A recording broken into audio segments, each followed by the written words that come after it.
പെരുന്നാൾ ആഘോഷവും അവധിയും കഴിഞ്ഞ് ഖത്തർ നാളെ മുതൽ സജീവമാകും. പ്രധാന ആഘോഷ കേന്ദ്രങ്ങളിലെല്ലാം കഴിഞ്ഞ ദിവസങ്ങളിൽ വൻ ജനക്കൂട്ടമാണ് എത്തിയത്.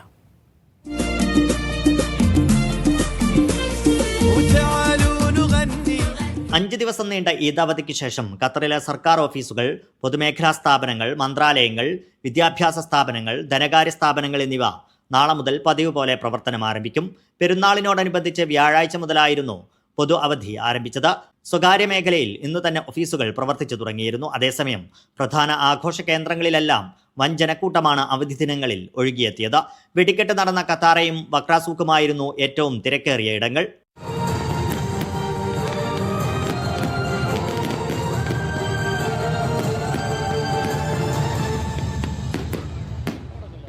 സാംബ കാർണിവൽ നടന്ന മാൾ ഓഫ് ഖത്തറിലും മിഷേരിബിലും ജിവാൻ ഐലൻഡിലും ഓൾഡ് ദോഹ പോർട്ടിലും ഒക്കെ കുടുംബങ്ങൾ കൂട്ടമായെത്തി. ഇത്തവണയും ഇതര GCC രാജ്യങ്ങളിൽ നിന്നും നിരവധി പേരാണ് ഖത്തറിൽ പെരുന്നാൾ ആഘോഷിക്കാനെത്തിയത്. Media 1 Doha.